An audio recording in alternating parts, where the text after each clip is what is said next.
Hello Steve. Hello Jill.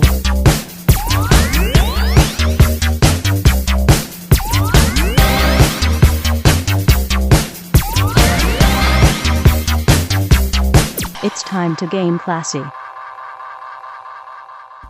Retail plus a very small amount with free shipping, and then we'll let it go from there.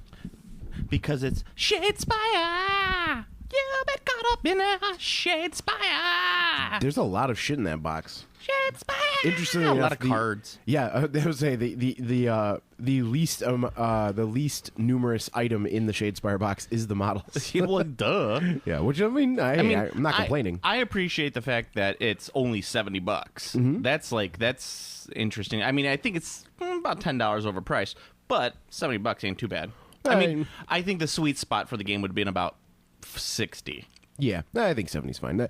Board games have been there. There's been The creep. Yeah, the price creep of board games. So I think 70. In my opinion, 70 is the new 50. I love the Steelheart model. Yeah, he's awesome. But that picture of him on the box is goddamn ridiculous. His head is actually a box. Oh my god! It's It like looks he like has a refrigerator. the tiniest eyes, and he's just like. Well, yeah, it's because his eyes are only for Sigmar, so they're very small. His eyes are only for Sigmar. Yeah, that's right. He is the Steelheart. Oh man, no, I dig the figures, and oh yeah, the sculpts are nice. I appreciate they're all unique. It's cool. yeah, that's I think the coolest part is that they're completely unique. I heard there's going to be a second Khorne warband too. What? Why would they do a second fucking Khorne warband? I think it's going to be demons. It's so ridiculous. It's like if you followed a flowchart for the Age of Sigmar release, it would be like, is it Stormcast? Yes or no? Yes, release immediately. No? Go to step two. Step two. Is it a Khorne warband? Yes or no? Yeah, I don't know. I just heard that there's possibly another Khorne warband, which I thought was really interesting. It's like, yes. Go to step 3. Is the Khorne warband better than the Sigmarines? Yes. Go back. No. Release immediately. Yeah, I'm looking forward to the undead and the orcs, and then of course the other factions. I hear there's a lot of them in the pipeline. Ooh, in the pipeline? Are we gonna finally get female dwarves? Female fire slayers? That'd be nice. Did you see the There have been 2 female dwarf models from GW, I think. Well, only one has been released since 5th edition. Right. But before that, there was a bunch. They were all Michael Perry, and they were all Perry sculpts. No, maybe not Perry sculpts. Yeah, there were lots. But of whatever. Lady, but there were lots of lady dwarves. Yeah, well, that was pre-slotted days. There was a bunch of female. There was a bunch of female figures in general pre-slotted days. And all of a sudden, they were like, "No, girls are bad." I think they were just. Cutting costs. To be honest, it with costs you. too much to sculpt boobs. Is what you're saying? You can do more with less because you just really sprues and just like you don't need any variety. I mean, like look at the Dark Elves. Yeah, I was gonna the say Dark the Elves Dark are the Elves. perfect example because they are the same exact models, but they just have little boobers. They have boobers, yeah. And but you can't get away with that with like dwarves because I don't believe GW dwarves have. Females have full nice beards. Well, if you saw, there was a press release done I think about a week ago where they were talking about like, hey, look, we know you guys want female figures. We're going to start releasing them more. You got to understand that. Well, there's a lady Stormcast in the warband. Well, that's what he said. He goes, you got to understand our sculpting is done 6 months ahead of time, so, pre-release. So, we're taking into effect you're going to start seeing more female models, but you kind of got to give us a little bit because we just started doing this. See, they really dropped the ball because they could have went straight with the Tolkien dwarves and just been like, what are you talking about? There's a bunch of female dwarves. You just can't tell. You just can't tell. They got beards. It's the beards. Well, yeah, I mean, and the Plastic Sisters are going to be coming out soon, too. But I always think that the Sisters of Battle is the rallying cry of the misogynists. Like, well, of course they got girls. They got the Sisters of Battle. They can't mix with the boys. I mean, they do have built-in high heels in their power armor. No, it's like the worst, too, because they got the booby armor, high heels, and like stockings and everything else. They're a product of their time, which is like the late 80s. Yeah, but it's 2017. They're heavy metal. we can easily move past this. Yeah. I just like it. It's like, well, it's just Battle or just Space Marines. Yeah, but what about the who are leather? Not as good as Space What Marines? about the leather fetishists out there? Yeah. Actually, for a long time, the Sisters of Battle were better than Space Marines, but that's neither here nor there. Well, leather fetishes and fetishism in and of itself is a whole separate category. We're okay with that, whatever floats your boat, man. I've grown. I used to be like I always said this. I appreciate this dank Arena Rex model. Oh yeah. By the way, guys, I'm sorry. I finally got this to Steve. It's been sitting in my basement since Gen Con. I mean, they're my next project after the Nurglemans are complete. Morbidex twice born. I'm still intimidated intensely by the Arena Rex models. Yeah, well, they don't have those big goofy chunk details that the GW figures have. yeah. By the way, speaking of kind of in the same way, I have eliminated about a good 30% of my collection of stuff. That's impressive. Yes, I've been... For you, that's like cutting off a limb. I know. So I got rid of about 30% of all of the stuff I've owned, and I've made about $3,000 to $4,000 off of it. And trust me, guys, this is stuff I'm not going to make a ton of money off of. This is not like... I'm keeping my prize material. Like, I have not touched a Clan War. I have not touched Rackham stuff. There's a couple other games I haven't touched yet, but I've gotten rid of everything that's been produced, like, pretty much in the last 10 years that I've bought. Getting rid of the real junk. Yeah. I mean, I sold all of my Dystopian Wars, and my Dystopian Legions finally sold as well. Nice. My fully painted Dystopian Legions army sold for about $200. So I was like, woohoo! I mean, the paint jobs alone on that were worth more, but when you put a nice paint job on poop, you're really not going to make that much money off of it. Weren't those minis sculpted pretty well? I don't know. They were. Really... I mean, I don't really mind them, but there's no call for them anymore. Oh, right. Well, I mean, Imperial Guard. Someone might want to use them for a guard but I mean, army. they're a little tall for that. They're 32s. Well, let me just... Vestroyans. Vestroyans! Vestroyans were pretty big, Yeah, weren't they they? were huge. Yeah. Vestroyans were a cool fucking army. Yeah, they were. Yeah, they were sweet. Yeah, that's why Dave Max has like a bajillion of them. He does. He's a shit ton. He might have the most Vestroyans of anyone in the world. Yeah, it's like, you know how I have... Number one Vestroyan player. Number one Vestroyan player, Dave Max. I have them. I have them. I must break you with my Vestroyans. Oh. Necrones. What was I going to say? Oh, yeah, that goes into our first bit of news. We talked about Spartan Games imploding like more like farting games. Yes, got him. Collapsing like a flan in the cupboard. Got bought up by the same people who bought up Wild West Exodus. What's their not Mythic? It's whatever. Aren't they? Isn't there like a bunch of warning signs about them too? Aren't they like a skeezy company? I can't remember. I haven't heard anything about that. Okay, I might be wrong. I don't want to incorrectly accuse them because there's like a few minis companies out there that are extraordinarily skeezy, like the one who ran that Kickstarter for that like sci-fi game. Dreamforge, I think it was. No, Dreamforge. They do. I think Dreamforge is the one who makes the plastic. The plastic Titan. Yeah, no. There's nothing scummy about them. There was like some company that they worked with that was scuzzy. Oh yeah, I think it's the one who made that minis game. Yeah, like they just collected the Kickstarter money and then just went silent. War Games Limited, I don't know. Like that. There's a few, and they're legendarily scummy. So legendarily scummy. Yes. I'm trying to think. War Cradle. That's the one. Do you think all of the Karadan Overlord's ships make the noise when they fly? No, they make toot toot. You think they toot toot? They make toot toot. What about the really little ones? Do they go? No, those are the ones that go toot toot. The big ones are the ones that go. No, War Cradle bought up Wild West Exodus, and now they bought up the Spartan Games. Yeah, they're not a scummy company that I've heard. No, they're British. Well, then I guess they're imperialists. So yes, dirty queen lickers. Yeah, so I mean, it's kind of like one of those things. It's like, what's War Cradle's end game here? Because now they've bought up two games that didn't really have that big of a following to begin with. So what are they going to do? Actually, Wild West Exodus was fucking huge for a minute.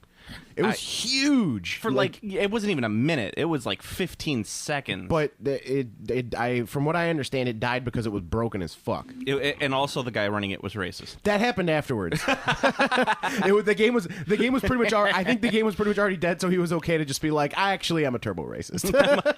I'm a turbo racist. Turbo racist. Turbo racist. Yeah. Doesn't he still run Battle Foam? I believe he does. Yeah. That's why I will never own Battle Foam, but mainly because I own 6 GW hard cases. So I still suggest A case. I think it's the best. A case. Yeah, I think it's the best miniatures thing out there. I think they're from Poland. Okay. But it's A-case. Why the hell am I going to have any sort of? Why am I going to put anything in foam? I'm not transporting my. I'm not playing these games. Yeah, well, that's the thing about A case. That's not foam. It's a metal. It's you were telling me about that. It's in like a zippered what's a sable case, but the inside is metal. It's like metal brackets, and they send you exactly, and they send you magnets to glue to the bottom of your figures. So that's what I have my Nurglemans on, and it's so easy because you just stick some fucking magnets under your models. You can have them in their display case at home, and then if you actually want to take them somewhere, you take your A case out of the closet, jam them on the metal things, and just go. That's what so my travel thing what I do with my figures are, I create my movement tray that I have. It's one I bought off Amazon, and it comes with a stand. Mm-hmm. So it's a movable tray, and it has a stand underneath it that you could fold out. But what I did was I took a piece of sheet metal and I cut it to the top of the tray. And what I did was magnetized it. I textured the sheet metal with whatever base I'm currently using, and I drilled magnets into the tray. So now I could just remove the top of the tray, the metal part. And I put the magnets underneath my model so they just stick right to the tray. Nice. And not have to worry about any of that stuff. That's good. So. Yeah, I after having... necessity is the mother of invention. After having played many miniatures games for a long time and used various foam cases and Army Transport Solutions, I can definitively say that a magnetic case is by far the absolute best. I can honestly say, don't play these games. It's people. easiest. Just get out.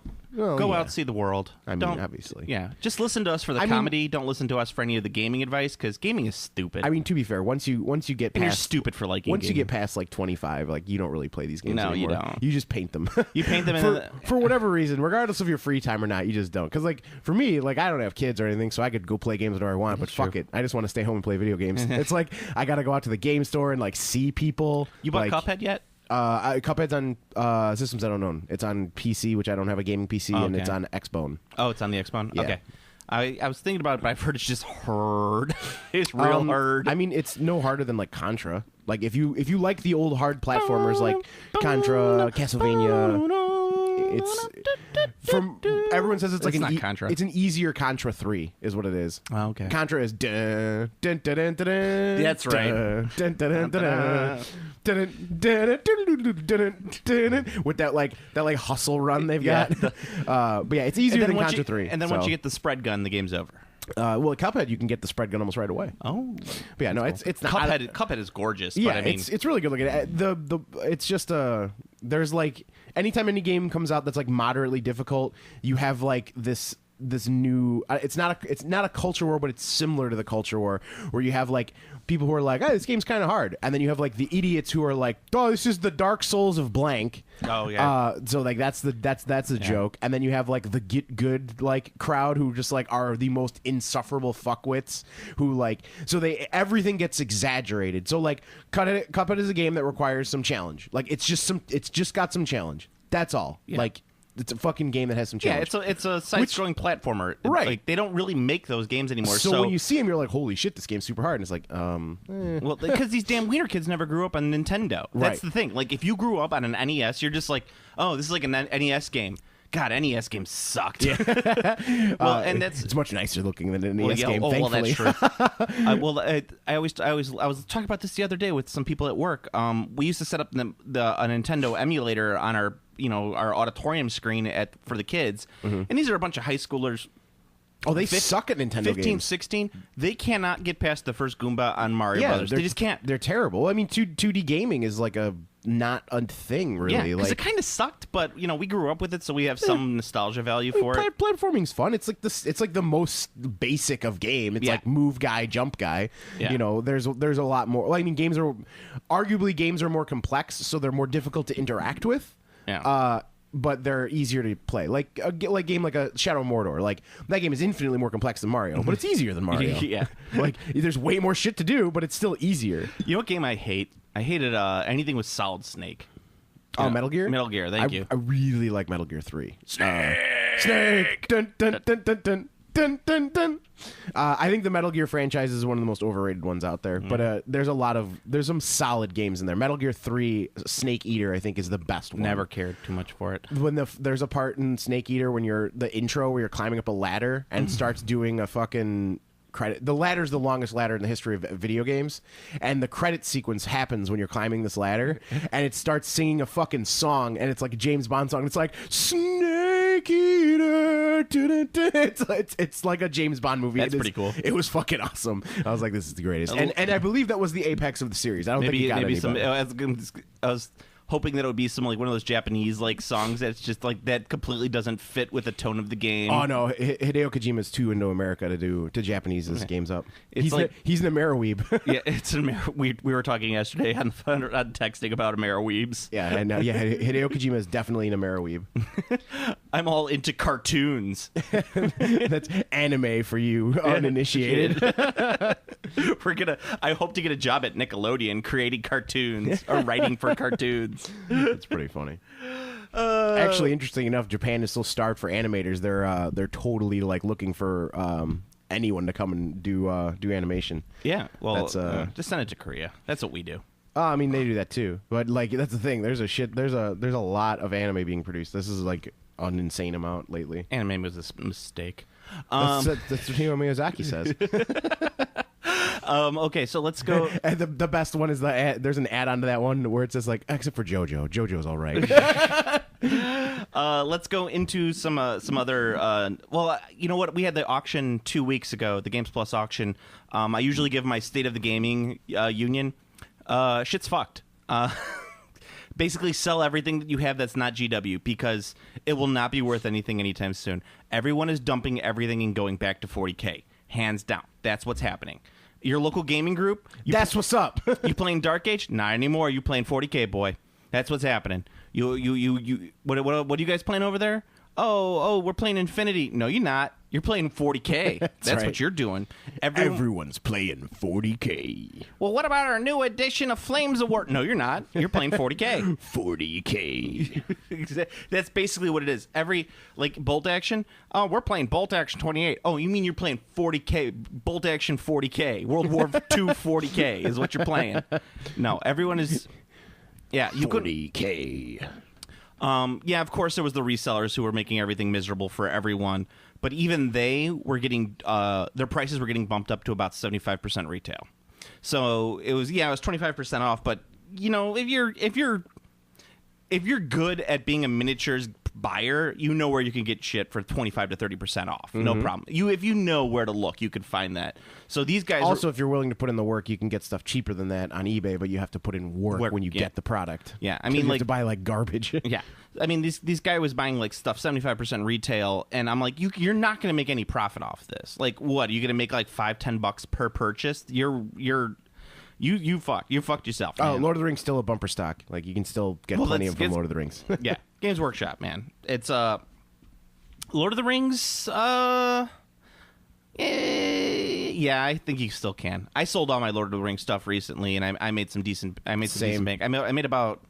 I think I sold everything that I owned, and most of it was trash, just trash. And I still made about $600 off of it. People are hungry for Lord of the Rings models, man. Yeah, you know, and I was very careful with the Lord of the Rings stuff because it's very fragile, right? Like all those little stupid swords and everything like that. So I wrapped everything up, and I got a message from one of the guys that's like, "You got to be more careful. Some of these swords broke off." I'm like, "It's Lord of the Rings. You can't."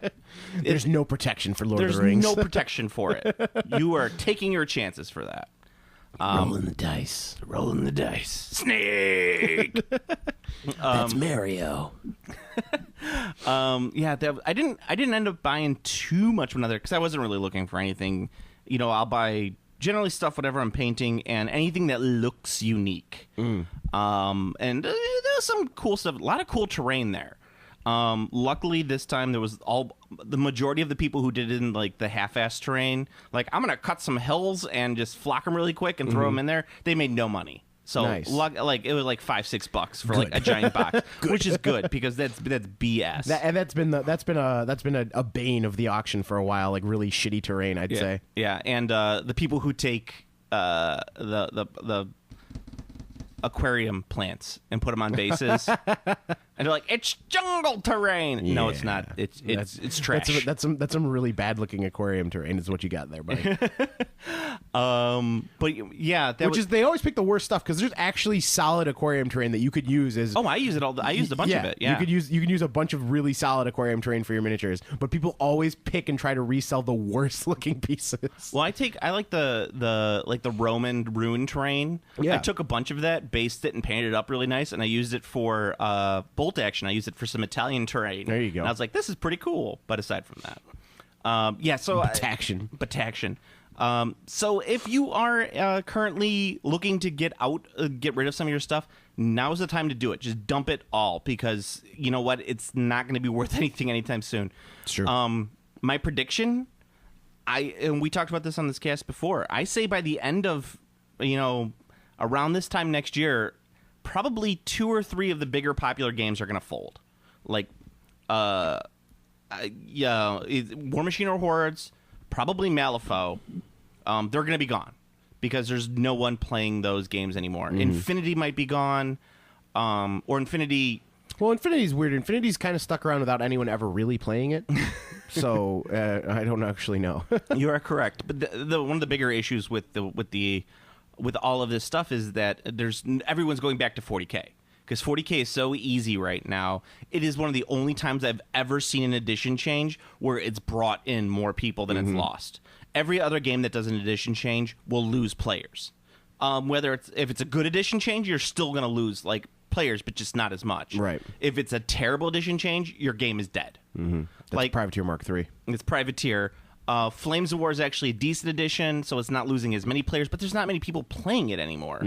15 millimeter. It's the devil's scale. Speaking of, the Kickstarter for Joan of Arc. That's the devil's scale. The Mythic game. The game from Mythic is on Kickstarter. This game is insane. I don't understand it. I kept on texting Steve. I'm like, what does this mean? What is this game about? I love it that they put it out there. And it's like, is it a mini game or a board game? And they're like, it's a board game, but it has customizable forces. And I'm like, wait, that's a mini game. And it doesn't have a board. This doesn't make any sense. The figures are in 15 mil scale, so all the knights and the peasants are 15 mil. But as we said, the devil's scale. But however, the game also has the devil and God in it. There's sculpts for the devil and God. Yeah, because they have to fight on the battlegrounds of France, whatever century France, 14th century France, 14th? or whatever, Yeah, 15th century France. I know it was the fucking Dark Ages. Yeah, whatever. It was the British who had no teeth versus the French who had no teeth. It's all the same. Just a bunch of people fighting for their kings. A bunch of repressed people fighting for their kings. Still, like it happens nowadays. Yeah. Yeah. No more things. They say the more things change, the more they stay the same. Yeah. Except in New Zealand, they got kind of a good-looking prime minister there in New Zealand. They have kiwi birds. I love kiwi birds. She's. You know what? Someone called a kiwi a fat, flightless fuck. Yeah. There's apparently some debate about the national bird of New Zealand or something, and in one of the heated moments, someone referred to the kiwi as such. Why would there be a debate about the national bird of New Zealand? I don't know. It was a thing I briefly saw on Twitter. It was a humorous note, and I was like, "Oh, kiwi bird, that's cute." The national bird of America is bald eagle. I agree with Brent Franklin. Bird. It should have been the turkey. It should have been the turkey. I agree with that as well, because the turkey not only majestic but tasty. Yeah. I mean, eagles probably are tasty too. They're kind of carrion birds. They probably don't. You're not supposed to eat eagle. They'll be fine. Yeah, they eat a lot of dead things. They just eat their eggs. Yeah, they're not. They're probably not that good. They're fine. Yeah, you're not supposed to eat carrion bird. They're fine. They're not vultures. Yeah, they're kind of like vultures. Nah, they're fine. You just eat them. You just eat them. What else? So this game, it looks ridiculous. It's stupid. New Zealand's prime minister, I want to mention. A good-looking woman. You know how old she is, Steve? You know how old the prime minister of New Zealand is now? Yeah, I don't know. 37. All right. It's my age. And I'm sitting here. Why aren't you the prime minister of New Zealand? I'm sitting here talking about this shit when someone my own age is the prime minister of a country. Not a first world country, but still, it's she's the prime minister of a country. I feel a little out of this. Well, I'd say she's accomplished a little bit more than you have. Yes, she has. And you know what the first question they asked her was? I don't know, something incredibly sexist. Or do you plan to have children? Wow. How could I have possibly guessed that? People suck, Steve. That's the reason people suck. Dun, dun, dun, dun, dun, dun, dun, dun. Snake! Snake!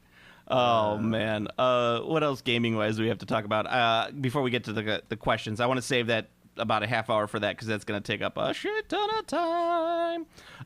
New forgeable tank for the Adeptus, for the Primaris looks retarded.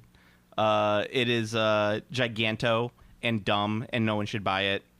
I had to, I was literally talking with a guy yesterday saying, do not, for whatever reason, buy a Titan. And he's like, but I want a Titan. I'm like, do not buy a Titan. There's no reason to have a Titan. Oh, they look pretty cool. Having a Titan is like owning a boat. There's no reason to own a Titan. But I want a Titan. I want a Titan. No, you don't. No. See, I want a Titan. I'm not going to buy a Titan. Okay, that makes sense. Doesn't mean I don't want it. Apparently, the most important news of the day is that I don't like the show Scrubs. I don't know if you like the show Scrubs. I know it was a really popular show. Which one's the funny Scrubs? But a bot, a predictive text bot, used.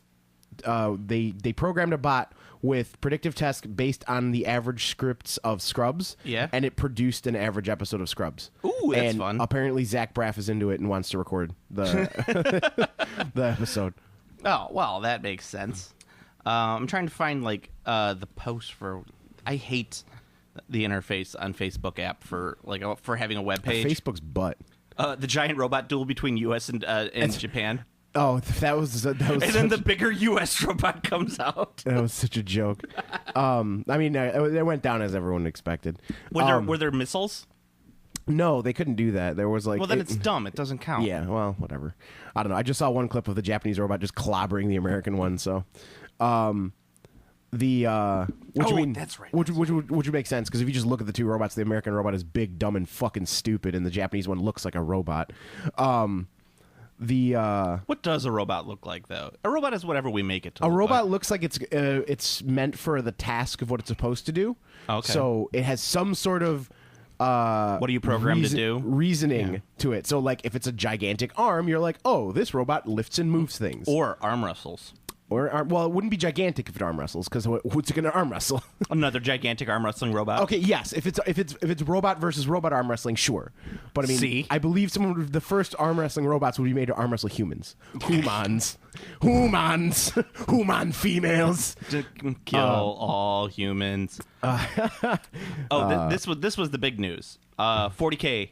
40K. WizKids and GW. Yes. Have agreed to a deal. This Bringing is back Fury of Dracula, Relic, and something labeled Games Workshop Dice Game. Games Workshop Dice Game. It's Dice Masters 40K is what it's going to be. Of course. Which is dumb. It'll sell. Hey, people like Dice Masters. Dice Masters is an okay game. It's like, what's the draw of 40K? Really cool models. Let's have 40K, but we'll take out the coolest part of 40K. I'm gonna throw out there that I actually gonna have to say that the IP is the strongest draw of 40K. You think so? I think do. the IP is terrible. I think the IP is the strongest draw of 40K. The IP, it doesn't matter. IP is just filler for cool models. They just create IP for the cool models. There's so many people who get into the models because of the IP. Because they play a video game or read a book. Yeah. But those books and all that stuff is already based off the models to begin with. Right. I mean, I'm not talking chicken and the egg. I'm saying what drives 40K, I believe. Y'all talk about Perturbo? Is more. They got a Perturbo figure. Is more about the IP because people really like the IP. Perturbo. Well, you got some Lorgar over there. You got a Lorgar model. I want to get some Logan Grimnar. He's got a sweet beard. Logan. No, Doom Rider. Doom Rider. Yeah, Doom Rider, the most metal model ever made. He's the Doom Rider. Throwing up the devil horns like fucking riding through the standing doom. on his bike. That model was the greatest model of all time. It's definitely the most metal. Definitely the most metal. Now it's resin. What up? So yeah, they got the. I hope that you know what I want them to do. I want them to do 40K clicks. I wanted to do like 40K models, but like the terrible prepaints No. with the clicky bases. Because you know what I want to see? What I really want to see is I want to see the people who take the clicky models and cut off the clicky part and put them on the 25 mil or 32 mil bases, Never gonna happen. and play the game with the crappy prepaints, because the crappy WizKit prepaints is still better than the figures that they could paint themselves. That's awful. It was never going to happen. All right, let's see what else. Yeah, the stupid Primaris tank. Okay, and the Nurgle releases, the Nurglemans. Nurglemans. I'm the Telemaster of Nurgle. I count things that are 7. Woo! Tick, tick, tick, tick, tick, tick, tick, tick, tick. Yeah, whatever. I That know- fat tank is pretty cool. I just hate that, like, all of the sites that I go to see people, like, what they painting, what they're working on. It's all Nurgle right now. Well, I yeah, just can't.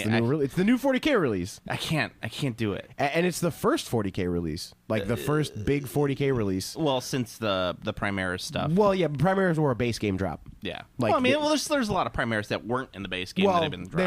they were like the core thing, so they're like the Sigmarines. Yeah. But and they're Space Marines, so you see a shit ton of them anyway. But like this is the first new 40K 8th edition army. So first new, and of course 4th edition everyone's army. wanted a Death Guard army, an actual Death Guard army for a very long time. Nah, So no one's wanted. Not everybody's. I never wanted a Death Guard army. Everyone's wanted a no, Death Guard Death Guard army. are stupid. everyone's wanted a Death Guard are army. stupid. Give me some Iron Warriors. That's what I'm looking for. They're just generic Chaos Space Marines.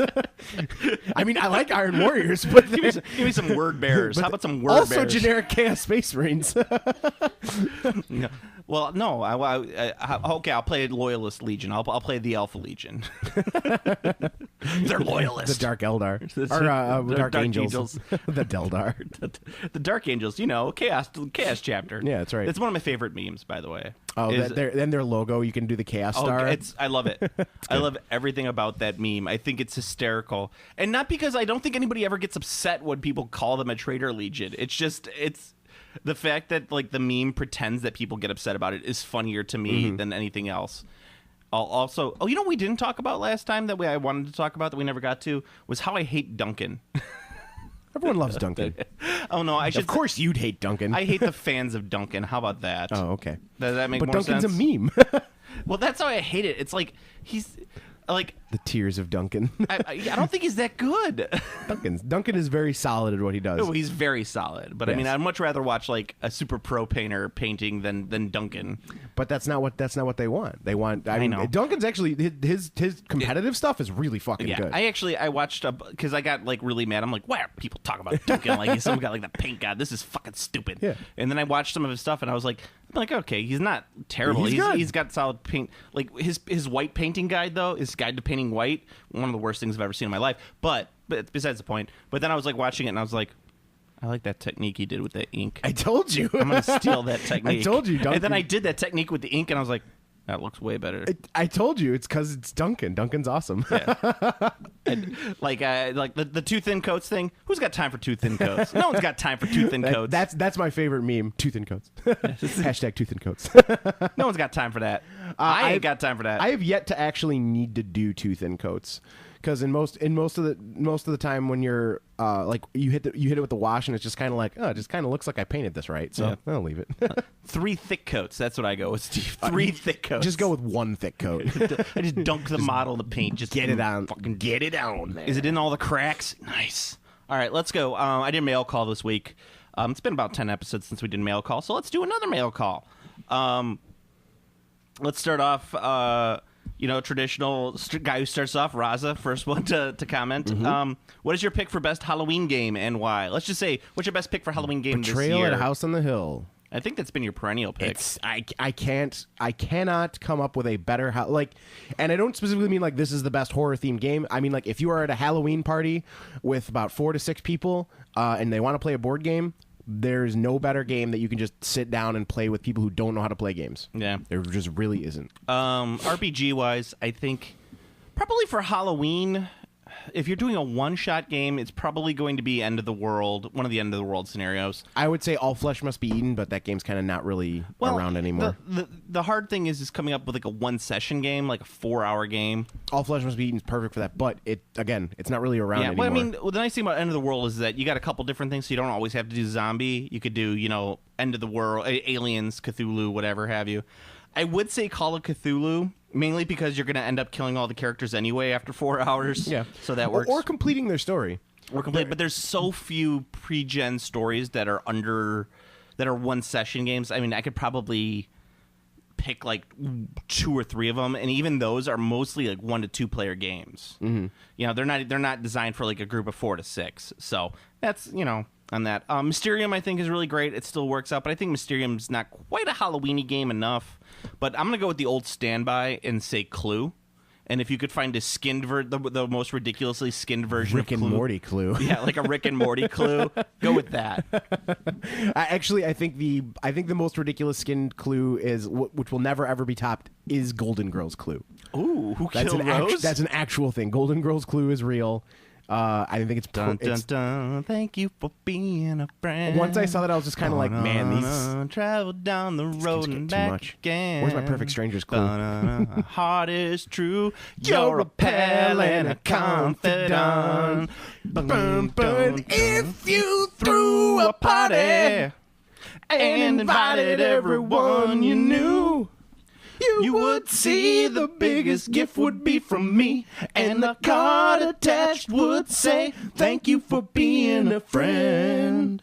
What they should do is they should do like a TGIF version of... Oh, shit. Family Matters, Full House. Oh, man. What's a... Whatever happened to this predictability? The Milkman, the Paperboy, Evening TV. Oh, man. I was I know this is gonna sound weird. That's not gonna.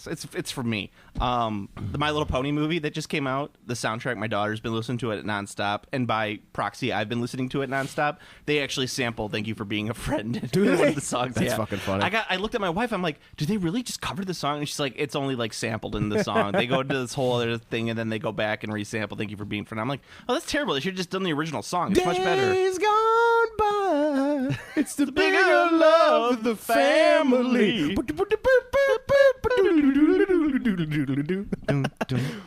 I still say that's an RPG. It's a rare condition in this day and age to read any good news on the newspaper page. I'm telling you, man, that's still an RPG. It is. Make it happen. It's a good idea. I think that's like the most solid idea we've ever come up with on this show. All right, let's go. Going on. Joe McLaren asks, what are your predictions for WizKids and GW teaming up? Will we see cheapo pre-painted Space Marines? I think we kind of answered that earlier. No. We will not be seeing that. Sorry about that, Joe. I don't read these beforehand, so I wanted to... Okay, so WizKids has been pushing into the board game market more than the miniatures market. They've been sticking their little chub penis into it. Everyone's trying to get into the fucking board game money, which is flooding the market and creating a fucking chunk of games that are never ever Would you sell. say it's creating a bubble? I would, except for the fact that there's no burst to this bubble, because like unlike other markets, like they're just flooding the market with games that people aren't buying. Yeah. So I don't know where, like, there's not really like, because not everyone is keeping buying all these games, like that. If there were a bubble, it would have already burst, because there's games that are just coming out in their DOA, and there's like solid games that are coming out and just dying because there's so many fucking games. It's the difference between the amount of board games that are coming out now and just 5 years ago is stark. It's like what's going to happen is the industry isn't in a bubble, but I would say that the manufacturers are in a bubble. They're going to start seeing maybe in the next 2 to 3 years, you're going to start seeing a bunch of these game companies either drop their board game departments, like cut them, or you're going to see smaller places fold. Well, how many more skins can they do of Monopoly? That's what I want to know. Oh, Monopoly's infinite. Monopoly's infinite. That's the one thing that doesn't matter. If we could put anything on the tombstone of this podcast once it's dead, it's that Monopoly is infinite. Monopoly is infinite. There's no way to because you've got Monopoly works because you've got like the grandma factor of buying it for Billy. You have the people who collect Monopoly sets. The fetishists of Mr. Monopoly. Well, that's true. There was that guy dressed like that at the That hearing. was so funny. It's pretty awesome. Equifax. And then you've got, people who want to buy a licensed monopoly for a thing that they like. There's too many factors. Napervilleopoly? Sure. Naperopoly? I mean, you can get a Edna-Crabopoly? You can make your own opoly. You could yeah? you could give a Joe-opoly. You could make it about you. It's just sad. all of the spaces you just pay money into the bank and you don't get anything. Exactly. It's like you don't go to jail. It's called cry and masturbate. Go to the miniatures room.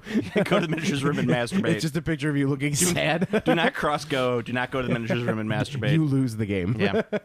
All right. But anyway, yeah, WizKids is trying to get in the market. I'm interested to see what Rise of Dracula or Fury of Dracula and Relic look like. I don't know if they're... What if they just called Fury of Von Karstein?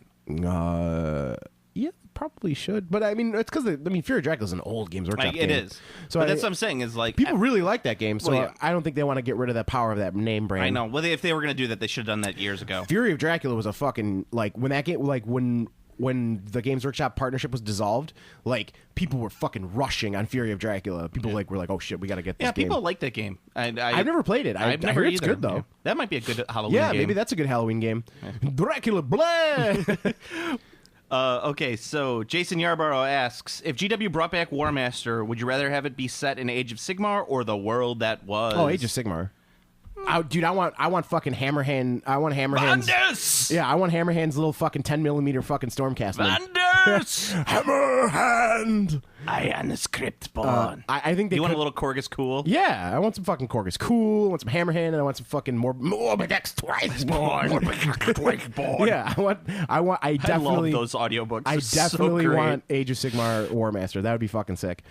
They could change it up too. They could make it. They wouldn't have to do it the same way. They could make it circle bases. Yeah, You could could do that. War Master with circle bases easy. You could, yeah. Yeah, it's not a... You just make them little like three man groups on 20 mils, and then there you go. It would be cool. War Master, I really wouldn't care. I'd just like to see updated rules for it. Yeah. But yeah, I don't think they'll ever do that. No, they're never bringing War Master back. No, they won't. The closest thing I think they would do would be a box set. Well, I think I hope they bring back Battle of Five Armies. That's something I'd really like. Well, I think I was talking about this. I was saying like there is a possibility of bringing back Mordheim, and you could even call it Mordheim. You could say like Mordheim was when the world exploded. Mordheim magically went into this Dude, realm. I'm telling you, Warhammer Underworld's Mordheim. Yeah. It's gonna be a thing. Yeah, I would. It's gonna be a thing because they called it Warhammer Underworld Shadespire. These are the Shadespire! These are the warbands that are in Shadespire. So Yeah. that's why that's why everything is specific. That's why it's Steelheart. Yeah, everything is specific. So all they need to do is when they finish their last Shadespire warband, like this is the last warband that's in Shadespire, they can just move right on to Warhammer Underworld's Mordheim. That would actually make more sense. Is like, let's say you have each city be a 2-year like window. Like this is our season, a 2-year season. So this is season 1 of Warhammer Underworld Shadespire. These are all the warbands that are going to work for season 1. Yeah, it's just like then when they rotation open up- blocks with like magic. Magic. And once they open up season 2, you could say like these warbands are going to work for season 1. And for season 2, here's the updated cards for season 2 for these warbands. Certain things get nuked, certain things work better. Yep. And Yeah, totally. I think that's the direction that it's headed, and I think that's awesome. yeah, maybe. Chris Newmeyer asks, can't remember if you've talked about it, but what is your favorite dead non-GW miniatures game? Dead non-GW miniatures game, but it has to actually be dead, right? Yeah. So you can't count games that are like on the fringe. Yeah. I mean, I'll put it if like let's say they died and were bought up by another company and released, they were completely different. Okay. I'm gonna say Chronopia just because It's the perennial. it's I love the IP of Chronopia. I think it's so fun.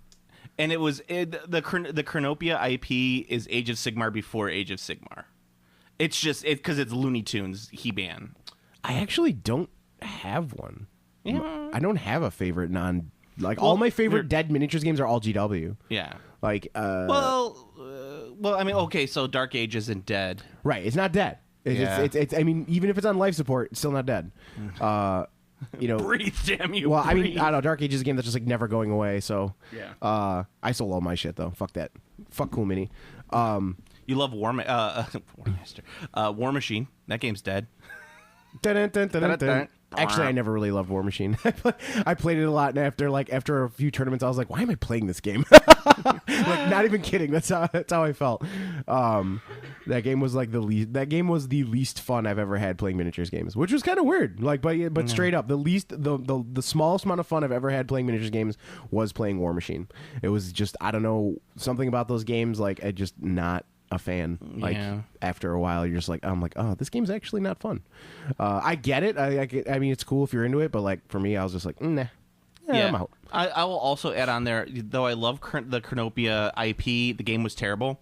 Babylon 5 Starship game, great game, but there's not much that you could do with it. The IP is already existing in there, and you can't really make more stuff without, like, it's the Star Wars problem. It's like, you're making ships that don't really fit in the IP or ships anymore. that don't exist. Yeah, and you're kind of make like up your own shit.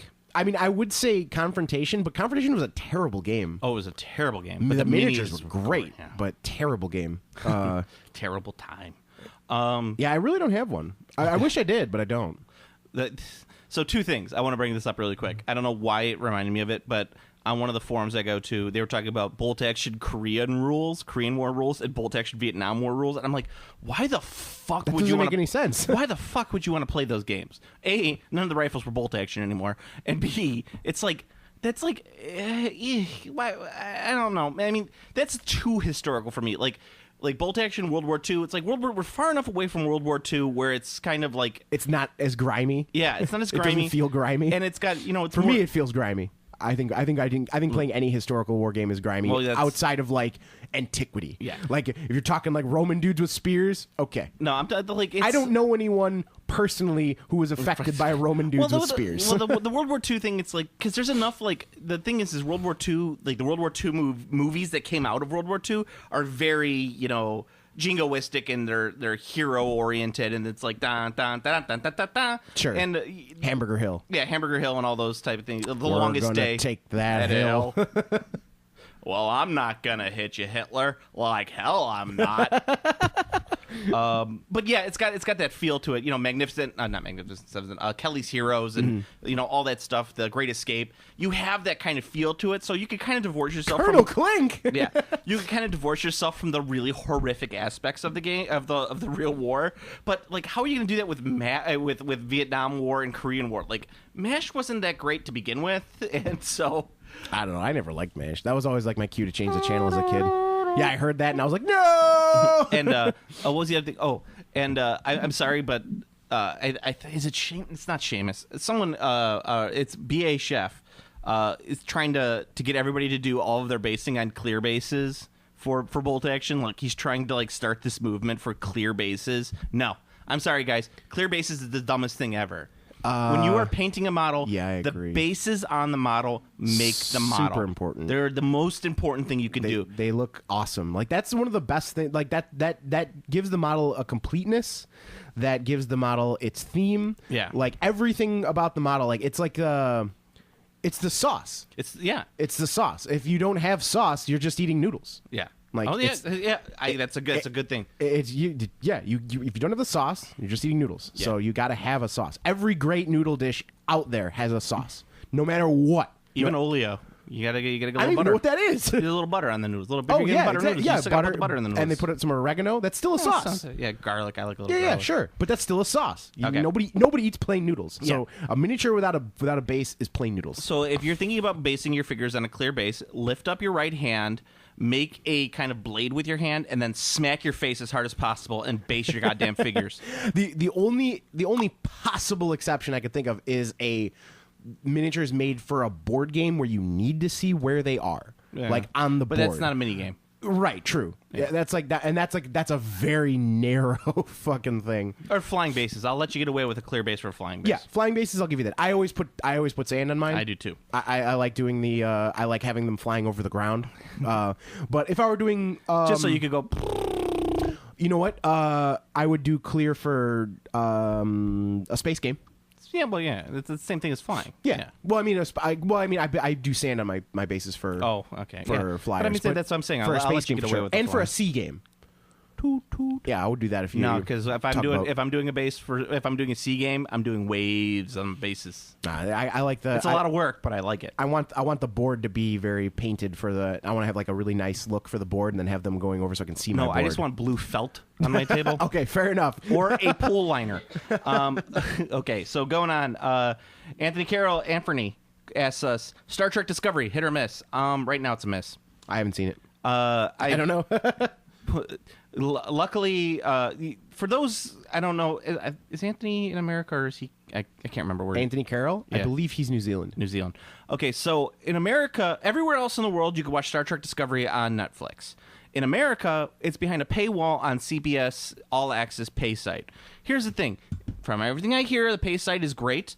It's got a pretty good interface. The problem is that I don't want to watch anything else on CBS. CBS is a garbage station in America. It's for old people. Like, they watch NCIS and... Yeah, they don't. Law and Order's not CBS, is it? No. You get NCIS, you get Young Sheldon and The Big Bang Theory, Two Broke Girls. It's like garbage. It's complete and utter garbage station. I don't want to watch anything on there. I watched the first 2 episodes. I watched. It's fine. It's a fine space opera. It is not Star Trek. It's not Star Trek in the least. The first 2 episodes... The Orville Star Trek. Yeah. And I finally got Steve to watch Orville, and he's like, show's great! It's good. It is... I wasn't sold in the first episode, but I just kept watching it, and I was like, this show's actually really sweet. It's TNG with jokes. Yeah, it's TNG with jokes. And that's what I keep telling everyone.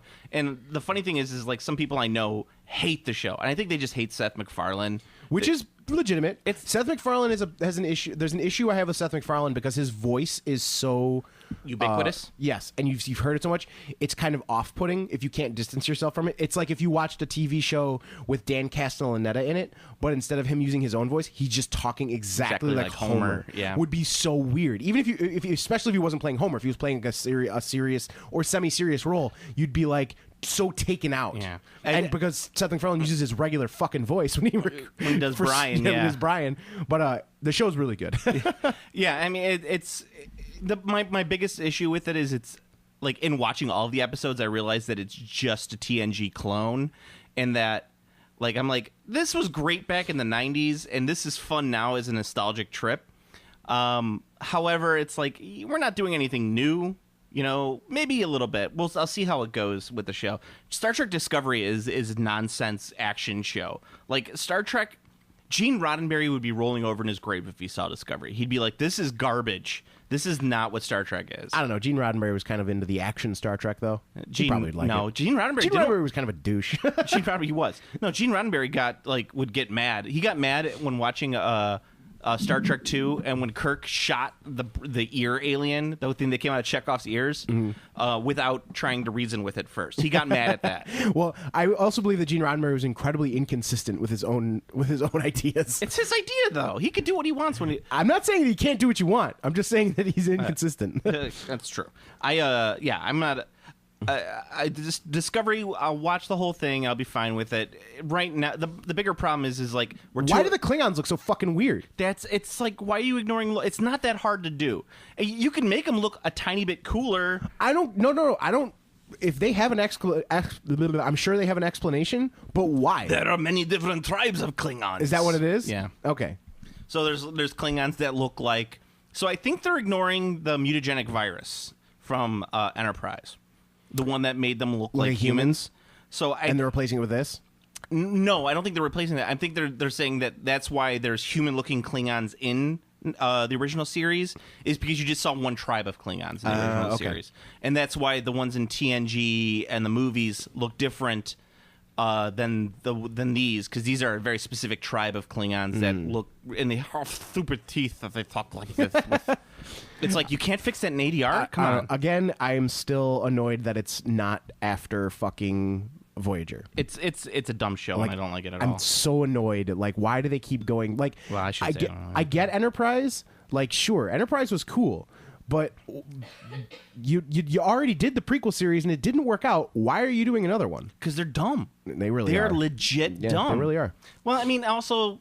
Although, I guess they're kind of dumb as a fox, because apparently the enrollment in their fucking all-access thing actually spiked a fuck ton when the show came out. Yeah, so but I there's a lot of people who want to watch it. A lot of Trekkies. Okay. Rick Cole asks the perennial question: what is best in life, Steve? Trying to watch a TV show, getting kind of tired, and just falling asleep. That? Yeah. Yeah. You know what mine is? Drugs. Drugs. Yeah, opiates. Yeah. Fucking fantastic. God damn, are they the best in life? I've been 3 weeks. I'm 3 weeks clean from no pills or anything. And it's awful. Life is terrible without drugs, Steve. It's terrible. Okay. So you know what?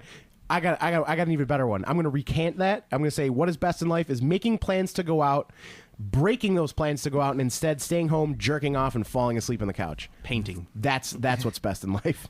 All right. Briff Mishko asks, licensing nightmare question. Why hasn't Wings of War system been hacked into a Mad Max Dark Future game? Probably because not many people really want to play Mad Max minigames. They always try to bring There's in a Fallout minis game coming out. Yeah. And like if there's a chance for a post-apoc game to really make it, the Fallout one's that's it. Like if the Fallout game doesn't work, cancel the post-apocalyptic genre in miniatures games. Cancel it. Cancel the apocalypse. Go home. Oh, that movie looks terrible. The new one, Pacific Rim 2. Ah, dude, it looks awesome. It's fucking giant robots fighting giant robots. I'm in. Giant robots. Yeah. What?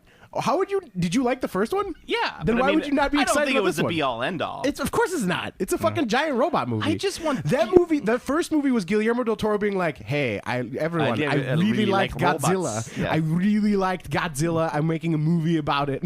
He kind of sounds like Schwarzenegger. I can't do Guillermo. No, Guillermo del Toro talks like this. Guillermo del Toro has the most unique Spanish accent I've ever heard. Spanish accent. He really does. Is he from Catalonia? I don't know. He doesn't sound like his. By the way, we Whatever. stand united with Catalonia. I don't even know what's going on in Catalonia. They're trying to get independent, and then the Spanish were like, "No," and they were like, "I am I don't know. so tired." If they're anything like Texas, then they should get the fuck out of the country. No. Well, that's the thing. Is like I don't know if Catalonia is like rich and like they're like fuck these poor people, we want out because I don't agree with that, or else they're like we're being oppressed in some way, and they're like help! I'm being repressed. yeah, I don't really know too much, but I'm just like whatever. My a guy I game with is from Catalonia, and he's like all about independence. I'm like, okay, I'll be with you. Hey, you're a good guy. I'll trust your opinion on it. Design theory question: why are butt plugs more expensive than dildos? You know, I never really saw the price discrepancy. Yeah, I don't think there really is a price discrepancy, but I would imagine because butt plug needs to be made with a more rigid Plastic or silicone. Well, yeah, it just needs. It's a more rigid product. Yeah, like dildos are like if you take a dildo and you flop it around, it's like yeah. The butt plugs don't do that because butt plugs need to have that firm egg-like consistency. Yeah, so like when you gotta jam it up there so it doesn't fall out. I also think butt plugs are a little more of a specialist thing. A bit more niche. Yeah, I mean, like dildos are a dime a dozen, but to find a person who really truly loves a butt plug, that's probably like a one in a 1,000. I'm not gonna say like 1 in a million because that's not true. I don't know. I would never. I never really want the feeling that I'm like feeling like I'm constantly shitting that a butt plug would yeah, exactly. Would produce. The butt plug does one job, the dildo many. Why do specialist troops cost more points in a game? What? There you go. Probably because they're I don't know. Because they're elites. They're bigger models. Yeah, they're bigger models. They do more. They got more guns. My feeling is it always goes to a kill death ratio with the point cost in a game. Will this thing kill more models than its point than one? Mm-hmm. Let's put it that way. So if there's one model, 1-to-1? Is it 1-to-1? If it's 1-to-1, that's your basic troop. They should be the cheapest because like that. The specialist model is designed to kill more than one. Yes, you might get unlucky and he might not kill any or maybe just one guy, but he's designed to kill more than just the one. So that's why he costs more points. Yeah, everything's pointed on potential. Yeah, which is fine. I mean, how else are you going to do it? Wiz Workshop Fusion question: how long until a Roberto Guillaume hero clicks? We already answered that one. Scattered Eye question: which zombie or fant sports game needs to be retired? All of them. Fantasy sports game, I think. Oh, yeah. All of them. Yeah. Get them out of here. Well, they're done. Blood Bowl's out. Everyone's getting rid of everything. It's all Blood Bowl. Guild Ball's still going. Yeah, that people do like their People Guild really Ball like still. Guild Ball. But it's gonna go. It's gonna go away, or it's gonna get regulated to the back because it's all GW now, baby. You playing Guild Ball? No, you're not. You're playing 40K. Some people are still playing Guild Ball. No, you're not. You're playing 40K. I'm telling you, dude. Some people are still playing Guild Ball. Immaculate Katana Blade question: what is your favorite feudal Japan war board game? Shogun. Yeah, I mean, isn't there only Shogun? Like, I don't think there's any others. That's the only one I can think of. There's Shogun. Oh, there's Edo. Edo's pretty good. Yeah, Edo. A lot of people like Edo. Yeah, Edo's pretty good. Yeah. So there's only two that I can think of, which is interesting. You think there'd be more, but there's only Shogun and Edo. Yeah, And then there's like, well, Kensai is the mini game, right? I don't know, but that's not. He said feudal Japan board game. Well, he says war board game. Oh, war board game. Okay. Yeah, then you got Kensai. Do you have the minis game? Yeah.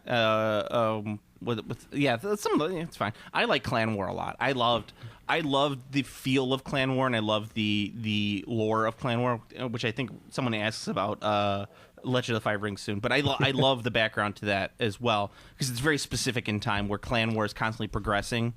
I like that concept. The Tokugawa Shogunate. Crowdfunded Schadenfreude question: which current Kickstarter is ho hum? What is the worst stretch goal on record? Everything on the Game of Thrones or the Song of Ice and Fire Kickstarter is obviously the worst Kickstarter of all time. I'm glad it Definitely didn't make the them worst on time. stretch goals because it had none. Well, it did have stretch goals, but it was like useless stretch goals. It's like here's some fences, like. Okay. This Joan of These Arc stretch goals are like stretch marks. Nobody wants them. One up. Wah. They're dumb. The Joan of Arc one that's currently out, I think, is hysterical, and I'm rooting for it. I want this to be the new game of the year. The worst Kickstarter for me is still the one that was like I think it was called like Faith, the Bible board game. The one that had $40 raised. What about the deck of cards that would work as the dice? Oh, that was fucking hilarious. But no, still not as bad as like the Faith, the Bible board game. That one was the worst. That was the worst Kickstarter I've ever seen. Well, what do they call it on The Simpsons? Where he's like, they're Billy playing and the Clonosaurus. No, they're doing the Bible trivia game, and he's like, the Vulgate of Saint Jerome. Oh yeah, and Bart doesn't know the devil. Yes. Doesn't know Jesus. Yes. He's like the devil. the devil. That's the one where Iron helps us play. That's the one where Bart and Lisa get taken away because of the DCFS comes by and stupid babies need the most. Stupid babies need the most attention. Peter Capazzo, hey, asks, will Privateer Press make it, or are they done? They're going to last a while, but they need to really, really rethink their business model. I think they're banking a lot on their new boxed game. Yeah, the skirmish one, right? Right. I think they're banking a lot on that. Will not work. Yeah, I don't know. Skirmish games do not work. People don't play War Machine to play a skirmish game. It's the same reason why skirmish in 40K and skirmish in fantasy don't work. Because I got into War Machine because it started as a skirmish game and I wanted to play a skirmish game. Yeah, but I mean, even then it wasn't. It doesn't last. It wasn't that. It just doesn't last because well, no, when it was new, when War Machine was new, it was very much a skirmish game. It was there were no units. It was just dudes and warjacks. That's the whole game. The whole game was warcasters and warjacks. Yeah, like that was the game, and it was awesome. That was the. I'm gonna say it out there. That was the absolute best War Machine has ever been. When it was just Warcasters and Warjacks. That game was great. Raza asks another question. If the two of you were to hire to make a skirmish or army-style tabletop game based off a video game, TV, or movie property, what would be your first and second choices? I think we already said Golden Girls and Perfect Strangers. Jokingly or like real? Do we ever have is there a distinction between the two for us? Well, I mean, like, do I want to make money with this, or do I want to produce it so it can exist? Produce it so it can exist. Yeah. Because then I want a Golden Girls miniatures game. I want a Golden Girls skirmish combat game. I agree with this. And a Warjack. Actually, you know what? No, I'm not going to limit it to the Golden Girls. I'm going to make it the TGIF skirmish combat game. Well, they weren't TGIF. They were different. We'll call it something else, but it'll be the sitcom skirmish. I think their universe was called something specific. It was not the Golden Girls universe, but it was like because the Golden Girls existed in the same universe as Empty Nest, Nurses, and like Golden or whatever. There was a couple different shows that existed in that universe. But yeah, the TGIF universe different. That's like the Urkelverse. Because with the exception of Perfect Strangers, because I don't think Perfect Strangers ever merged technically with that universe. It did, because Family Matters is a spin-off of Perfect Strangers. That's right. You are correct. Because Harriet was the elevator operator. She was. I apologize for that one. Because then Urkel would go to like step by step and stuff like Step by step, day by day. Let's start over, different hand to play. Yeah. The people we stay, stronger we stay. Make it better the second time around. Then they go on Cody. Poor Sasha Mitchell. Star of Bloodsport 2. Raza also asks, let's say you have somehow required rights to an out-of-print game. What game would it be, and how would you put your mark on them to make it your own? Dude, Blanche would beat the shit out of Danny Tanner. Probably would. Dude, Danny Tanner would be fucking worthless. Well, her charisma is just so fucking high. Yeah. Yeah, he's just tall. It's true. and dirty. If out-of-print game, I The don't know. the sitcom SmackDown. Sitcom SmackDown? Yeah. That'll work. Carl Winslow. I got who do you got in your war band? I got Carl Winslow. I got Balky Bartakamus and cousin Larry. TGIF Underworlds. Yes. Friday night. Yeah, and you just like so you got Urkel, you got cousin Larry, and you got I don't know, everyone takes Urkel because he's just standard. He's the best in that lineup right there. Urkel would be like how what's his name? Who's the shitter from The Hobbit? Shitter from The Hobbit. He's with the bad teeth. Alfred.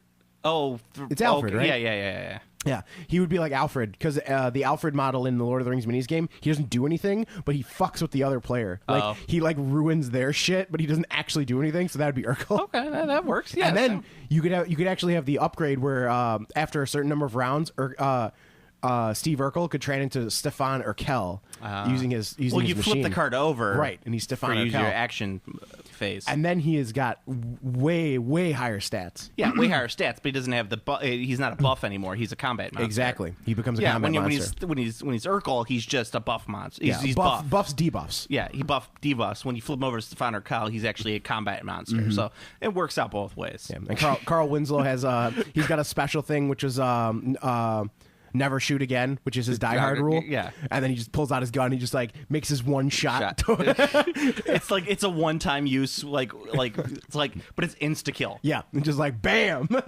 It's good stuff. And then you get Twinkies. And you get John McClane in there because I'm telling you, that's the same universe. They might have changed the names, but that was just a mistake. You think that he just moved to Chicago? Harriet was pregnant with Theo, and he moved to Chicago after the events of Die Hard. Yeah. Well, after the events of Die Hard 3. Yes. No, Or 2. He was in Die Hard 2. 2. Yeah. Yeah. I'm telling you. I That's Carl Winslow. I think that's a great idea. Reginald Vell Johnson. Reginald Vell Johnson. He was also in Ghostbusters as a cop. It's true. Come on, Mayor wants to rap. There you go. Yeah. That's Carl Winslow. Yeah, but he was in New York at that time. So he went from L.A. to New York, then to Chicago. Yeah. Or he was in New York first, then went to L.A., then Chicago. There you go. Yeah. That's exactly it. He started his career in New York, moved because I don't know, Harriet needed something. Come so on, they moved. we got to move through this. We got a lot of questions. Oh. And we're already over on time. I really just want to talk about the skirmish game now. Okay. Out of print game, anyone that you'd want to buy? Any game out of print. Like you want to and make your mark on your own. I want a mint copy of Hero Quest. You want to do Hero Quest? Yeah. Well, this is you doing it, like you're getting the rights to it. I'm getting the rights to it. Yeah. Oh, I'd remake the Omega Virus. Yo, human scum. I'll just do Dude, cross. the Omega Virus would be fucking lit. I'll do Fireball Island. Nice. Yeah. That's cool. Hell yeah. Let's get this done. And I wouldn't change any of the rules to make it mine. I would just I would pretty much just eliminate the rule book altogether and put one page of rules in there. Which Shoot is the fireball? Shoot the fireball. That's it. That's all I'd put on there. I loved Fireball Island. I played the fuck out of that game when I was a kid. It was a great board. Okay, so Andrew McCall asks, FFG have announced an aggressive release schedule. It's an aggressive release schedule for their L5R card game. How long do you think it will last before returning to a monthly schedule used for the other games? Oh yeah, they're dumping sets. It's like one a week or some shit. Why are they doing it? I don't fucking know. You think that they don't have any confidence in it? Because I heard it was a fucking crazy release. Like it made money. I don't know.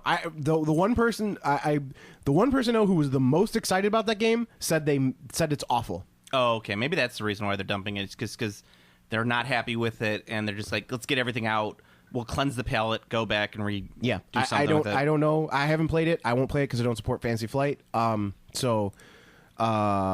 But from what I heard, the one person I know who was the most excited about Legends of Fire Rings, like they were super fucking stoked. Like they were like, "Dude, this game's awesome. I'm really looking forward to it." And talking about, all the shit they want to do, said that it sucks. Okay. So. Well, there you go. What sort of release schedule do you think we'll see for Star Wars Legions? Quarter releases like other Star Wars properties? Would a slow release schedule damage the initial growth of the game? Yes. That game's not going to fucking grow. Get out of here. Get out of here. Don't invest money in Legions. Please don't Get waste outta your here. fucking money on it. It's a terrible game. There's 2 factions. How many porgs are you going to run? Yeah. I want 6 porgs. I think porgs should be the new form of currency. You're like, I bet that's 6. 3 porgs. I wager 8 porgs on this list. 8 porgs. You have a high confidence in this, eh? I love the porg. Fuck everybody who hates the porg. It's so fucking stupid. It's so stupid. Oh, it's great. No, you have 2 factions. One of them is painted all white. Go fuck yourself. And it's going to be a quarter release. You could paint your stormtroopers black because you can make them the Death's Head troopers. Yeah, I don't care. Just paint them black. Just spray them black. Just spray them black and be like, done. I see a stormtrooper. I want to paint him black. Steve doesn't know that song. But yeah. No, it was in the movie with Kevin Bacon, Stir of Kevin Echoes. Echoes. So I do know it. Did you see? I just saw an article released about Stir of Echoes where it was Kevin Bacon was saying like, "Fuck, man, 6th Sense really fucked up the release of Stir of Echoes." Yeah, I could see that. Yeah, Stir of Echoes was actually It's not a bad movie, not but bad it's at just in comparison to the 6th Sense, which was a phenomena at the time. Yeah, that movie was fucking crazy popular. Yeah. I mean, but now you look back on it and go, oh, yeah, it's crazy popular because people were really dumb. Oh, it was very unique at the time. We all fell in love with Haley Joel Osment. He was phenomenal. Well, no, with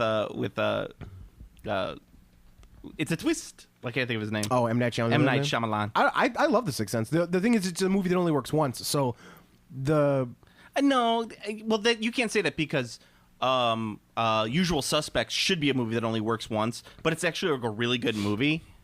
Yeah, it's a little... No, the twist in Usual Suspects only works once, but the movie doesn't only work once. Well, Sixth Sense... Like Nick of Time is the same way. Like Nick of Time's a great movie, but it also only works once. The Game with Michael Douglas, also an excellent film, also only works once because the impact only happens once. I don't like The Game just because it was the bro film of my college dorm. Oh, really? Like all of the bros were all into The Game. That's funny. Yeah. That's so weird. Why? I don't know. That's funny and very odd. So Paul Mullis asks, do you think War Cradle can make a silk purse out of the sow's ears that were Wild West Exodus and Spartan games? If so, how do they crack the U.S. market now that we have a resurgent GW? They won't. Those games are going to be regulated to the side as some... I think it's possible, and it needs to be boxed releases, not a miniatures game. It needs to be board games. So like Wild West, it's like there's Shadows Over Brimstone, the guys that make Flying Frog, the guys that make like Touch of Evil. Yeah. If they do that style of game with the IPs, they might have a shot. Okay, I could see that. I could because definitely like Wild West Exodus would work as like a 4-player map-based board game with cool figures. Well, yeah, I mean, I don't even think you need to have a map-based board game. I think this is what you do. I like where your head's at, but you release a kind of... Remember how Dreadfleet had the mat? Oh yeah. Put a board game out there with a mat like that. Sure. That you could just unfold on a table, and you don't make the mat big. You make it standard table size. 3x3. Like a 3x3. Perfect idea. Or 2x2 even. And you just have that, and you say like... 2x2 if the game's 1v1. Yeah, 1v1. Okay. Let's say 1v1. You put out the mat, you put out like the initial like set of like this is what you're going to play, and then you do that. And you do that for every fucking release. You put out the mat, you put out dice, you put out whatever rule book material you have in the figures, and then you say like, hey, the previous release with these figures, you could use it for this version of the game too. Yep. That's the way you do it. So you trick people into thinking that they have a board game. It's the trick. Mm-hmm. No, I mean, there's and like Cool Mini or Not has made a fuck ton of games on that principle of like Blood Rage. That's a miniatures game, but it's a board game. Yeah. Blood Rage. Jeffrey Bushy asks, why does Harmony Gold get so much enjoyment shitting on everything that I love? Does he still have the Transmetropolitan Facebook picture? No. Are you sure? I'm positive. I'm looking at it right now. All right, very good. Is it petty of me to hate convention exclusives, early releases like TI4 or the Hasbro Magic the Gathering set? I think convention exclusives are bullshit if they are not available in some other way outside of it. I don't think they're bullshit unless if they don't have an impact on the game as a whole. Well, it's very specific. So, like the Hasbro ones, the Planeswalkers from Comic-Con, those are just alternate art versions of cards that already exist. I'm cool with those. Yeah. Because I don't have to have that version to use it. Like, I can use the $11 Garrick Wild Speaker. I don't need to use the $75 convention exclusive Garrick Wild Speaker. That's fine. But ones that are like, this card is only available at this convention and it's super powerful and you can only get it at the convention, that's bullshit. Well, it's super powerful and it's legal. That's the problem. Right. Yeah. If it's a limit, if you can't use it, then that's fine. Yeah, whatever you want. Is a perfect grade worth the anal fissure, or should I stick to inserting real grades that, while less exciting, won't result in rectal fissures? I mean, sometimes you just got to give it to the perfect grade. That's exactly. I'm with that as well. Because sometimes you want to have the entire Gundam model up your ass, but just the hand sticking out. Okay, it's a Gundam thing. Yeah, and when the hand's sticking out, you want to be able to move the fingers. Okay. Tickles. Yeah. I didn't know quite what that was. Those are the levels of Gundam kits. Okay. Jason Chaplin asks, if Pat B was a miniatures gamer, what kind of would he be? A damn wiener kid, a filthy casual, neckbeard, or historical gamer? Neckbeard's and historical. Well, no, they're separate. You can be a neckbeard and historical gamer. But they're not like mutually exclusive. Also, filthy casual, no question. What would his game of choice be? Filthy casual. I actually don't know. I think Pat would be. I think he's an Age of Sigmar guy. Okay, I was gonna say let's say minigame. No, he'd be a 40K guy. He's a 40K. No, guy. I actually think he's an Age of Sigmar guy. I think he thinks he's a 40K guy, but he's actually an Age of Sigmar guy. Well, okay, maybe I'll see that. But I see him like going into like a Games Workshop store and being like, "What are these guys?" Here? I see him starting with Space Marines and then ending up playing Age of Sigmar. At this day and age, he'd be all about the Primaris. Is what he'd be. That's it. I see him starting as Space Marines. I couldn't see him playing Chaos either. But he'd be like, I can't play the bad guys. He wouldn't play the bad guys. No question. Pat B playing the bad guys? Get out of here. No. Get out of here. Impossible. Yeah. He'd be the guy that'd be like, so, you ever order from this Forge World? So they got some cool models there. Yeah. Like, no, Pat, don't. Pat should play a miniatures game. I could see him. Pat should play Arena Rex. Yeah, I could see him playing that. Pat should definitely play Arena Rex. You know what the problem is that I think, I don't think Arena Rex is...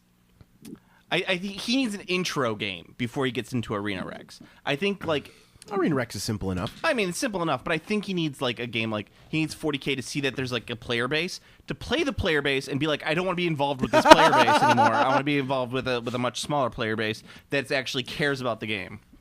So, yeah, that's what I see. And I see him being the type of guy that's, I have to hold his hand while he's painting figures, and he's constantly sending me pictures and what do you think of this? I'm like, that looks great, Pat. That looks great. Looks good. Yeah, looks good, buddy. Daniel V's1Cade asks, what wacky and weird adventures has that Katana for being up to? I think he means Katana guy. The Katana guy? Yeah. I have learned one hiragana. Okay. And if he had an Age of Sigmar profile, what would it look like? Bow before the Shogun, maybe. He would definitely have the keywords katana, fedora, and shogun. Those would be his keywords. And human. He's definitely human. He'd have a special rule called Nothing Personal Kid, where he teleports behind... Nothing Personnel Kid. Oh, yeah. It's spelled personnel. Where he'd transport behind the enemy's general and immediately cause 3 mortal wounds. I'm sorry, Master. I need to go all out just this once. That's where he doubles his attack profile. Funny story. Katana means sword. Yeah. So when you say a katana sword, you're saying sword. Well, it's like saying chai tea. It means tea. TT. Yeah. ATM machine. Let's go. Masala spice. That's another one. Yeah. It's true. Benjamin Newman asks, how fucking stupid is FFG's decision to release all the F5R packs this soon? I didn't know that this was a thing, apparently. Yeah, they're dumping them. It's probably because if the game sucks, they're dumping it, so they just want to get rid of everything. Because here's the thing. If they release everything all at once and the game sucks, the game could go away. But if they have this scheduled release, they have to stick to the scheduled release because of people like Steve, who's a distributor, who's like, no, we already took orders on all of this stuff, or else they get stuck with all the orders that no one wants anymore. So if they get rid of it all at once, maybe people won't realize the game sucks. Yeah, well, we'll see. Thomas Widgren, what is your favorite game that you are ashamed of loving? I'm not ashamed of anything. Yeah, I like everything. Yeah. Fuck it. Yeah. Don't let anyone shame what you like. If you like jizz statues, fucking jizz on them. Yeah. Fucking have your Instagram of you jizzing on action figures. I don't care. Thomas, if you had asked us this about 10 years ago, or maybe when we started the podcast, we might have an answer for you. But we've just become old and jaded, and we're just like what you like in this day and age. Except for Malifaux. But everything else, just like what you like. No one cares. No one's gonna call you out on that. Man, Malifaux pisses me off because I really like those goblin models. This is Halloween. Those fucking goblin models are great. Halloween. But there's too many fedoras in that game. And top hats. Oh, you know what's another game that I would like to create? A Mr. Boogedy board game. You remember Mr. Boogedy? I don't remember Mr. Boogedy. Oh, it's a great Disney. It was a great Disney made-for-TV movie in the 1980s. It's about this family that moves to this house and it's haunted by this pilgrim ghost named Mr. Boogedy. It's terrible. That sounds awful. But it's like nostalgia crack for me. It's like I watched a shit ton of this when I was a kid. It's 45 minutes long. It's worth watching just for like holy shit, America sucked at this time. Beep beep witchy. But it was 45 minutes long, and then they did the sequel, Bride of Boogedy, which is an hour 45 minutes long. Good lord. Yeah, you had to go this. That's just too much boogedy. You had to go this deep into the Boogedy lore that you get an hour and 45-minute movie. Yeah. Is Boogedy and Bride of Boogedy a prequel to what's his name? What's the fucking movie with the Australian movie with the ghost? Paul Hogan? No. The Black Ghost. It's like the Bogger. It's a B. It's another B. Babadook. The Babadook. Babadook. The Babadook. Were those prequels to the Babadook? I like how the Babadook has become like this LGBT. Yeah, him and Pennywise. Yeah, they're a hot item. They're not a hot item, but I'm saying they're like they're like a symbol. They're a power couple. A pride. No, not that together. I'm just saying the Babadook itself has become a symbol of pride. And the Babadook and Pennywise are in a proud homosexual relationship together. Well, I don't holding hands. It can't be a homosexual relationship. They're both mythical creatures. They don't have a gender identified to them. I'm pretty sure the Babadook is a dude. Well, Pennywise, maybe not. Well, the Pennywise turns into a giant spider. And it turns into whatever it wants. Yeah, pretty much. But the Babadook, the whole thing was like, I guess it was like him being in the closet. Like that was the thing. I thought it was just a joke that like everyone was like, all right. I think that's what it was too. Yeah. But I mean, like I'm all for it. I mean, like cool. I don't like the movie, but whatever. Why can't you just be normal? I think that movie. I liked that movie, but it was way too long. The Babadook? Yeah, it should have been a lot shorter. Yeah, I just wasn't a big fan of it. I like the feel was okay. It was a slow burn horror movie, which are the last actually. The babysitter, great. I like The Babysitter. So good. Okay, we got one question left. Let's get through this. What's your favorite CCG and why is it Yu-Gi-Oh? It's time to duel. I don't have a favorite CCG. If I had the last CCG I played was Star Wars Decipher. So, Steve, what's your favorite CCG? I don't play any CCGs anymore. Yeah. But I do play Yu-Gi-Oh! Duel Links on my phone, so I guess it has to be Yu-Gi-Oh! You like the Yugi. Okay, so The Babysitter. The Babysitter was infinitely too clever for what it was and what it wanted to be. Things I appreciate with The Babysitter. There was no nudity, which I appreciated because it's like it kind of felt like a throwback where it was like we don't need nudity to make this a fun teen horror movie.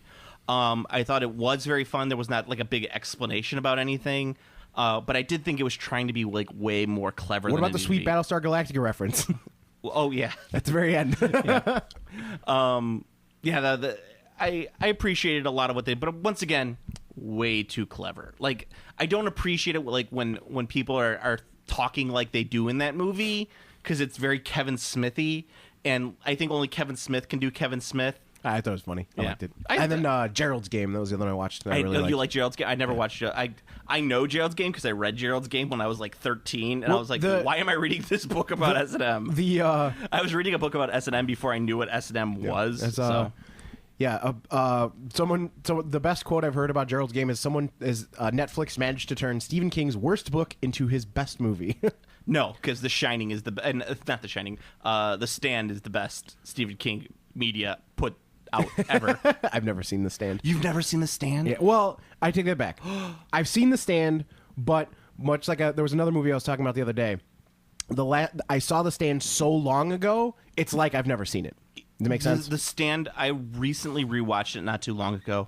it still holds up, and it's both simultaneously awful and amazing at the same Now time. I'm trying to remember what the other thing was. Because The Stand is Walking Dead before The Walking Dead. The Walking Dead without zombies is essentially what The Stand is. Oh, I know the story. And it's awesome. It is It's so early 90s. It's got Lieutenant Dan in there before he was Lieutenant Dan. Lieutenant Dan, where are your legs? Where are your legs, Lieutenant Dan?